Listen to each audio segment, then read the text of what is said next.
Ustadz, bagaimana dengan hadis tentang larangan memakamkan jenazah di malam hari? Tentang larangan memakamkan jenazah di Di malam malam hari. hari, saya sudah cek periwayatannya. Tapi kok tidak tersimpan di sini ya? Ya baik, dengan maklumat yang saya masih ingat. Ya. Ada riwayat yang pertama, hadis Ibnu Umar Ya. radhiyallahu an. Nah, Di situ disebutkan matan hadisnya, la tadfanu.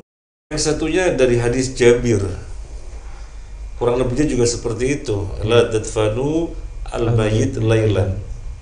Kemudian ada kelanjutannya, kecuali kalau terpaksa. Ya. Nah, dengan redaksi tentunya bahasa Arab, tetapi maknanya seperti itu. Riwayat yang pertama, Imam Bukhari mengatakan itu hadis munkar. Menurut riwayat yang kedua, Imam An-Nasai mengatakan itu hadis munkar. Nah, karena keduanya, baik yang Ibnu Abbas, riwayat yang disandarkan sampai Ibnu Abbas, dan yang satunya lagi riwayat yang disandarkan sampai Jabir. Karena munkarul hadis, maka tidak dijadikan sandaran. Jadi tidak dijadikan sebagai dalil.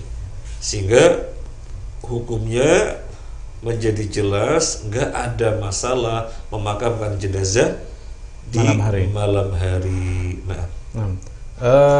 Agak panjang sedikit. Kalau semisalnya menunggu kedatangan anaknya dan saya itu boleh nggak, Ustaz? Menunggu kedatangan karena anaknya masih perjalanan di luar kota gitu ya. Kalau menunggunya, seandainya meninggal orang tuanya. Kalau menunggunya dalam batasan waktu yang ditolerir, maka ya mau tak mau mesti ditunggu. Kalau misalnya anaknya istilahnya mengultimatum gitu ya, pokoknya harus nunggu saya, jangan sekali-kali dimakamkan kalau saya belum datang. Dan dia datang masih dalam batasan wajar, tidak menjadikan mayatnya kemudian berubah bau, aroma, ditunggu karena dia menginginkan demikian. Tetapi sesungguhnya ini tidak utama. Yang utama itu mayat dipercepat, disegerakan. Tetapi kalau kemudian menunggunya sampai mengubah keadaan mayat sehingga menjadi bau, itu sudah kemungkaran, tidak boleh. Baik.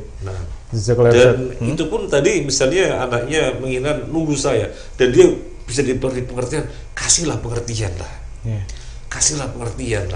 Anda itu jauh, sementara yang utama itu jenazah ini harus disegerakan.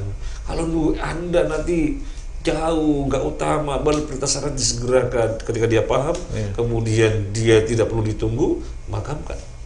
Urusan nanti dia belum menyolati, dia bisa menyolati di depan makam. Tetapi kalau misalnya kembali lagi ke tadi dia semacam pokoknya harus nunggu saya, sudah ditunggulah. Yang penting jangan sampai kondisi mayat berubah.